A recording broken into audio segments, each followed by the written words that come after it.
मोदी सरकार पीएफ धारकों के लिए बड़ी खुशखबरी लेकर आई है। अभी तक पीएफ धारकों को मिलने वाली न्यूनतम 1,000 रुपए पेंशन को भी सम्मानजनक स्तर तक बढ़ाने का प्लान है। श्रम मंत्रालय ईपीएफ के सदस्यों को पेंशन योजना से जुड़ने के लिए प्रोत्साहित करने के लिहाज से इस प्रस्ताव को बेहद अहम मान रहा है। मंत्रालय लंबी सेवा अवधि के बाद भी कम पेंशन को तर्कसंगत बनाने पर गौर कर रहा है, जिसमें इस समय 1,000 रुपए की न्यूनतम पेंशन राशि को बढ़ाने का प्रस्ताव भी शामिल है।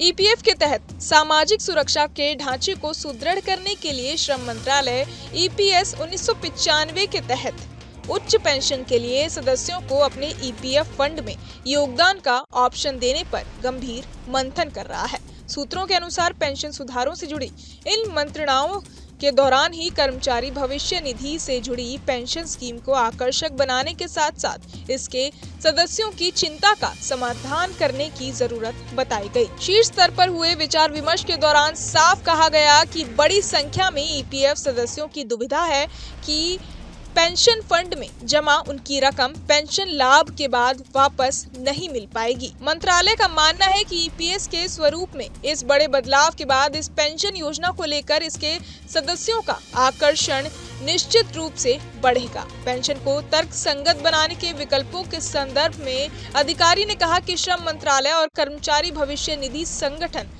दोनों पेंशन की वर्तमान न्यूनतम राशि की समीक्षा के पक्ष में है। इसकी जरूरत समझी जा रही है कि शीर्ष अदालत के फैसले के संदर्भ में एक और ईपीएफ के तहत लोगों को हायर पेंशन मिलने लगी है, तो दूसरी तरफ सालों की नौकरी के बाद भी बहुत से लोगों को कम पेंशन मिल रही है।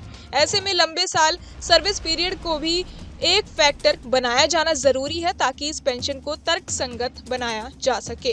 मंत्रालय के एक वरिष्ठ अधिकारी ने कहा कि सरकार का मत स्पष्ट है कि पेंशन कॉर्पस की राशि उनके सदस्यों की है। ऐसे में इस दुविधा को खत्म करने के लिए आवश्यक सुधारों के साथ ये स्पष्ट करना होगा कि पेंशन फंड में जमा रकम से उन्हें पेंशन मिलेगी और उनकी मृत्यु के बाद पति या पत्नी को परिवार पेंशन का लाभ मिलेगा।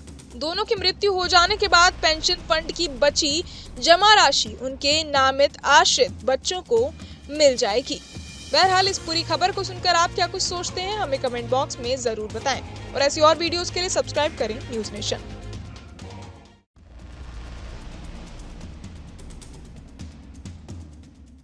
न्यूज़ नेशन अब व्हाट्सएप पर खबरों की ताजा अपडेट के लिए न्यूज़ नेशन के इस क्यूआर कोड को स्कैन करें।